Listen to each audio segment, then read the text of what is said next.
Hello, everyone, and welcome to the Theater of Football. I am Mike Hodem, and I'm joined once again by Patrick Heinrich. Patrick, hello. Good day, everybody. Yes, good day, sir. Today we will be previewing the Champions League and Europa League as it returns, and now it's August, and it returns. The Europa League starts tomorrow. I believe the Champions League resumes this weekend.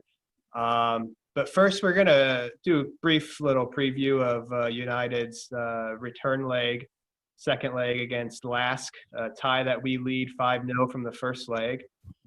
Patrick, I have been out all day. I worked this morning and ran errands. I just got back before the video.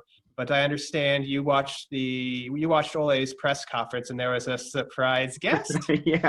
Yeah. We had a surprise guest in Jesse Lingard making an appearance in the managers conference to preview the Europa game, and that I thought was very interesting. He scores a goal, and automatically he's now part of the press conferences. So I don't really think that's why, but obviously he's a part of the Europa team and a senior leader on that squad. But I think it's just really funny, just the coincidence of, hey, he scored this goal. All right, now he's already in the press conferences. But I thought it was really interesting. Ole said that obviously Luke Shaw won't be available for the game. We'll expect him back in September. Tuanzebe won't be out there as well. Obviously, we know he's out too. When asked about who we should see on the pitch tomorrow, obviously Jesse, since he's sitting right next to him, someone we can expect. But Ole was pretty vague. He said, the usual squad of people, is who we can expect to see on the pitch tomorrow. Which I expect to see probably Romero back in goal. But all the press conference went on. He was really tight-lipped about transfers. Got a few questions here and there about that. Even any of the questions even hinting towards give us some information about transfers, he was like, I can't comment on any of that. And actually, a piece that you would be interested in, Mike, in a comment that he made, if you all haven't seen Mike's podcast about the transfer weeks or the week one transfers, Mike, you had mentioned a lot of other clubs are moving really quickly. And Ole was like, oh, well, this is our largest transfer window and we have time. And so I thought, that was just, interesting to hear after listening to your podcast. Well, yeah, first of all, yeah, we also have if you're watching us on YouTube, we also have a podcast channel done through the Anchor app, but you can listen to us on Spotify, Apple, Google as well.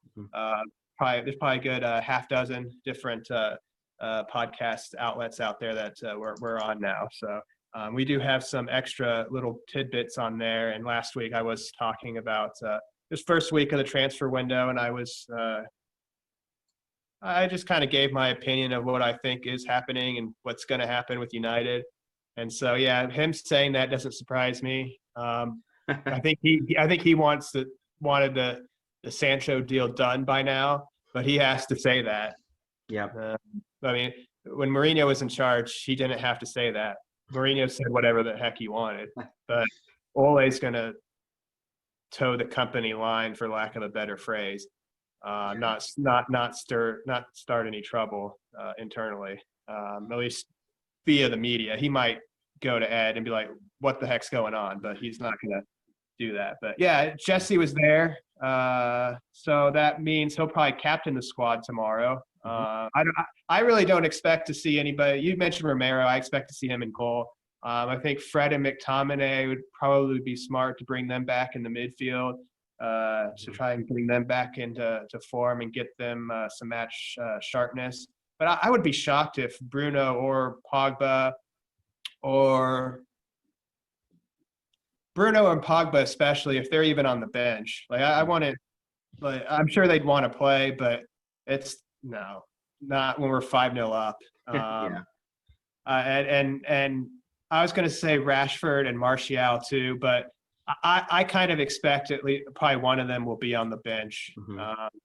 I would be shocked if either of them start, but I think one of them will be on the bench while the other one gets a rest. I think we could see Greenwood start, Yeah, uh, and I do expect to see Gallo to start as the number 9. yeah. But I'm hoping the rest of the squad will be youthful. I saw Brandon Williams did sign a new contract today that keeps him at the club at least until 2024. Great. So that's good news. He probably got a big pay raise from that, so he deserves it. Good Yep. for him. He'll probably play tomorrow.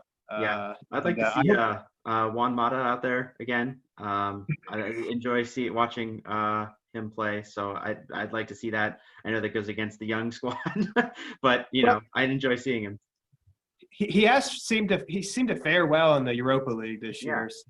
Matches are a little slower, so his lack of legs doesn't hurt him, so he can influence that. So yeah, he'll probably play. One player I would like to see get a chance is Ethan Laird, who's Oh, a yeah. young fullback. I would like to see him play. That would be nice. And I maybe Bai might start at fullback or at center back too. So it probably won't be very youthful. You probably see Williams, maybe Laird, but I wouldn't be surprised if Fosu Mensah starts. Oh, You yeah. might see Tegan Menji at center back too with Bai. But yeah, I don't think it's going to be a lot of. I think you might see three teenagers in there. That would be nice. Yeah. Maybe a couple more on the bench. But yeah, he'll probably play the old guard like Mata and Lingard and Igalo now. Yep. So it should be a relaxing watch. Hopefully, I saw Jones was part of our 30-man squad. I hope he's not starting. Yeah, no, that's the one thing we can agree on there. I don't want to see him on the lineup. Yeah, Otherwise, I don't might want to. just turn it off. Yeah, that might be. I don't think he would blow a five goal lead, but he might Now, just Mike, make the match. He might craziest just things make have the match. happened. They have. Yeah. Well, but one yeah, other- going forward, let's assume for a second that we are able to hold on to this 5-goal lead, even if Phil does start. Looking at the other teams left in the competition, who do you think is our biggest threat? Because many say that we're favorites. Yep.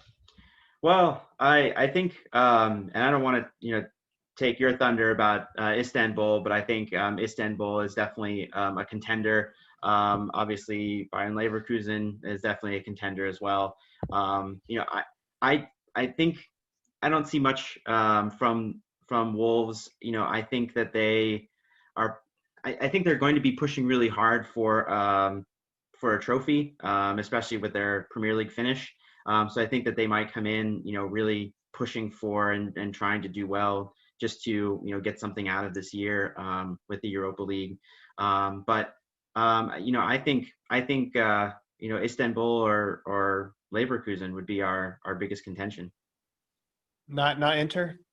Oh, and Inter, yeah. Forget about Inter. They're so high on the list that I just don't even group them together. So I think we'll see Inter in the final. But I think to get to that final, we need to get through.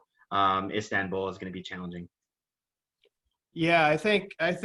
Yeah, I've been saying this for a while. Well, not a while, a couple weeks. That not on this channel, but I just privately. That you look at Istanbul I can't even say that. I apologize. I'm trying to give them some respect. Başakşehir, I believe is the pronoun. I don't know.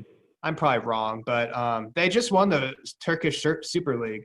So there's other big clubs in that city, in that league, like Besiktas, Galatasaray, Fenerbahce, and they just won the league. So they're going to be a tough out. Assuming they can get by Copenhagen, I believe they have a 1-0 lead after the first leg. So assuming they can get through that tomorrow and we play them, I think that could be a very tricky matchup potentially. I'm not trying to be pessimistic or anything, but I'm trying to give them some respect. Like, I think a lot of times we look at other leagues in Europe or around the world and think that's garbage, but I've watched some of the Turkish league, and it's a pretty good league. They're one of the they're high up in the UEFA's coefficients, so it's rated as one of the better leagues in Europe. So for them to just be crowned champions in that league, they're clearly a good side, and they could give us some problems. So I think Ole will have to probably play Bruno and Pogba in that game, which is why I don't want to see them play against last. Yeah. So that'll be a difficult one, and I'm always weary of Wolves just because we've had a poor track record playing them against over the past 2 years. The matches are always tight, and we have trouble unlocking their defense, it seems. Yeah, that was the first match that Bruno played in when he signed with the club, and it finished 0-0.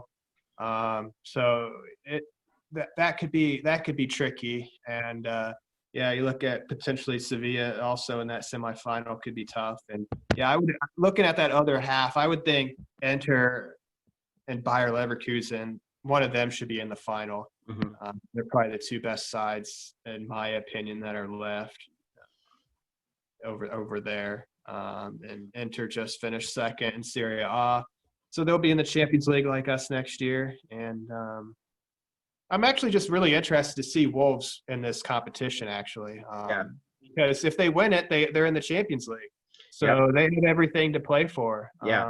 We would like a trophy, but at the end of the day, there's not that added carrot anymore that we need to win it to get Champions League football.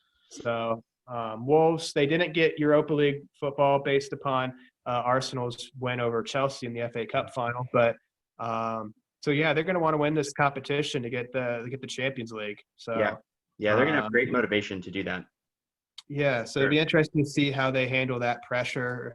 If there is pressure on them, I don't know, since they are, not really a club that's fancied to make the Champions League. Maybe there isn't that added pressure. So yeah, that's one team I just kind of want to, having watched them so much the past couple years, I'm kind of interested to see how they fare. I believe their match is on Thursday against Olympiacos, their second leg. Yep. I might be watching that. It'll be interesting to see them play too, with their Premier League finish versus when they play earlier in the year in March. I'm also curious to see how that plays out.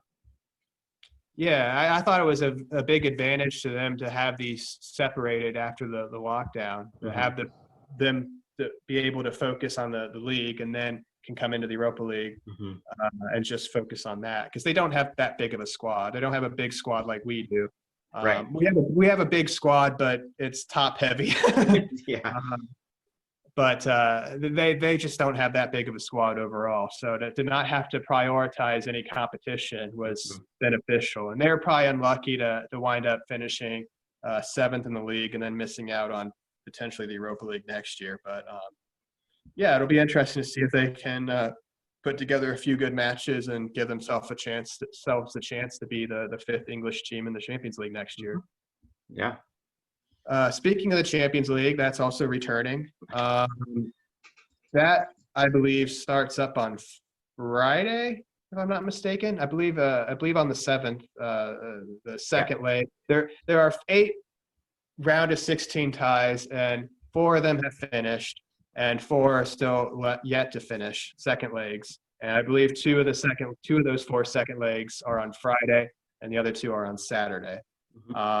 And you have on one half of the draw the sides that have already qualified for the quarterfinals: Red Bull Leipzig, Atletico Madrid, Atalanta, and PSG, Paris Saint-Germain. And then the other half are the teams that still have their second legs to play. Among them, you have Real Madrid playing City. Then you have Barca, Juventus, Bayern Munich, who are most definitely going to get through their second leg against Chelsea, having a 3-0 lead from that first leg. Patrick, clearly one half of this draw is stronger than the other, right? Yeah, I'll say. Definitely. No question about that. Yeah. So looking at that, with let's focus on the half that's through already to the quarterfinals. So Red Bull Leipzig, RB Leipzig for sponsorship reasons in the Champions League. Mhm. Atletico, Atalanta, and PSG. Who would you pick to make it through to the final? Well, of those, I think I'd have to go with Atletico. That's And interesting. yeah, of that side.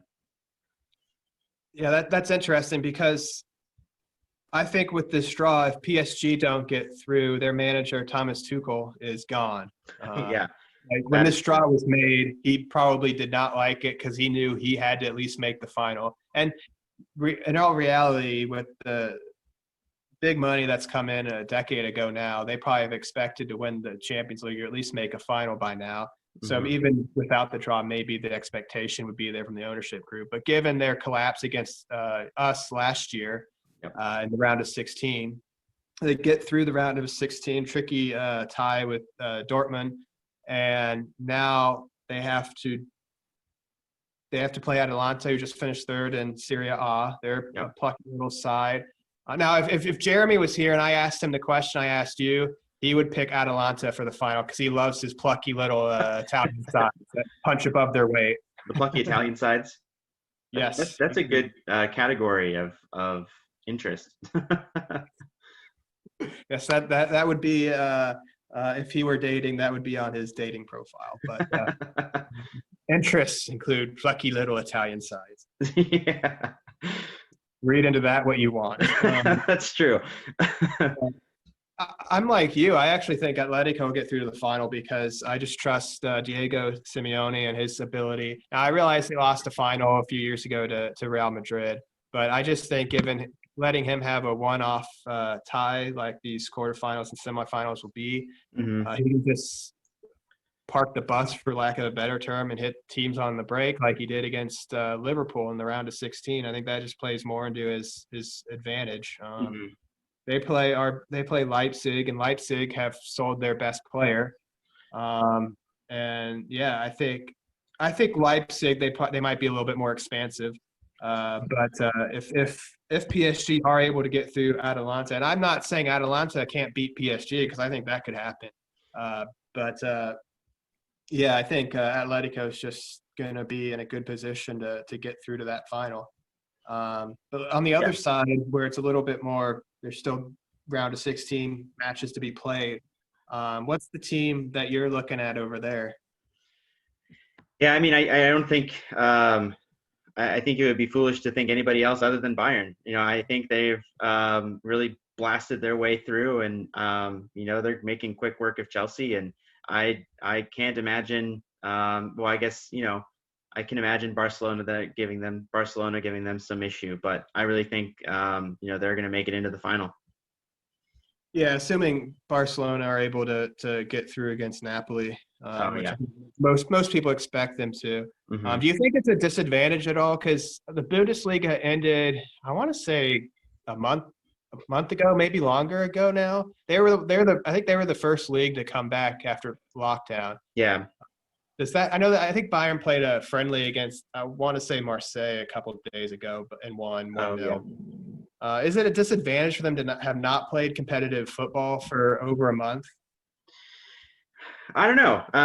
I think if there's one thing that we've seen out of the pandemic, it's that taking a full month, a month and a half off of competitive football, you can come out kind of either way on the other side. It really depends on, it depends on a lot of factors. But I do um, kind of not so much trust. I don't trust Bayern Munich by any means, but for any, don't look too far into that one.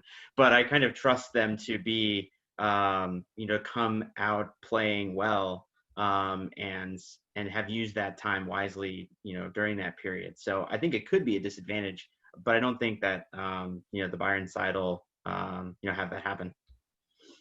I think your wife would like you to like to hear you say that you trust Bayern. Um, Yeah, I no, think oh, sorry. the door is closed, so she can't hear me. Thank goodness. But no, what helps Bayern is that they have that 3-0 lead over Chelsea from the first leg. They come out in a competitive match, and I mean, if they give up an early goal, then there'll be pressure. But if they keep things tight for the first, until the first drinks break, Yeah. then I mean, I think it's a good situation for them to play a competitive match, but also have the advantage of having a 3-goal lead to start it off. Yeah, and So one thing that I don't worry about them and why I put so much stock into the fact that they're going to come out well ahead on their side is, they have a huge capability to score goals. And I think if Chelsea puts one on the board really early in the game, even if they're not, putting up a good side, I feel very confident that they're going to turn around and throw 2 back right at Chelsea, within 15 minutes. So yeah, I think it's going to kick them in the pants. But I think that I definitely have confidence in their ability to score goals, if anything. yeah. Yeah, I wouldn't put it past them to kick 2 past Chelsea in the first 3 minutes without Chelsea Right. scoring first. So that's how bad Chelsea's back line is. Yeah. Plus, they had I don't know if you caught the FA Cup final, but they had a few players go off injured. I don't think any of them will be available for that match. Right. So yeah, that's I tend to agree with you that before lockdown, I thought Bayern were the favorites. I'm just keeping my eye on City. I know that's unpopular as a United supporter, but having won the appeal over their Champions League ban, and I just think Guardiola is angry about that whole affair. Mm-hmm. The players probably aren't too happy because some of them are probably considering their future if they're not allowed to play in the Champions League for 2 years. Mm-hmm. And I could just see them taking it out on taking it personally and taking it out on UEFA. Yeah. So well, nothing would take it out on UEFA as much as destroying Bayern Munich. So if they really wanted to do that. I fully expect a City Bayern semifinal. Yep. And that would be probably a far better match than what the final would be. So yeah, no, I agree. I'm gonna pick. I'm gonna go with I'm gonna go against you just slightly. I think your pick's good, but I'm gonna go with City and Atletico in the final. And I actually think if City play Atletico in the final, Atletico might get them. That's right. I have that hunch. So I could be wrong. I probably will be way wrong on all these predictions. But well, there is no greater defeat than making it all the way to the final and then losing to Atletico Madrid. So I'm okay with my prediction coming through. I'm also okay with your prediction coming through too. So you have Bayern and Atletico, with Bayern beating Atletico. Yes, right. Okay. Just making sure I heard you correctly. All right, that's a good pick. That's it. The curtains are now closing on the theater of football. If you have any opinions on Europa League, the Champions League, United's match with Lask tomorrow, post something in the comments section or hit us up on Twitter at Theater of Football. And as Patrick and I mentioned earlier, we also have a podcast with little shorts to go along with our normal episodes. So check us out. It's also Theater of Football. So check us out on Spotify or Apple, Google, wherever you listen to podcasts. We're most likely be on there, I'd say. Yep. So for Patrick, I am Mike, and take care and enjoy the football. Cheers, everyone. Oh, hello. Thank you for watching the Theater of Football. If you think Mike got it wrong yet again, please leave your thoughts in the comment section below.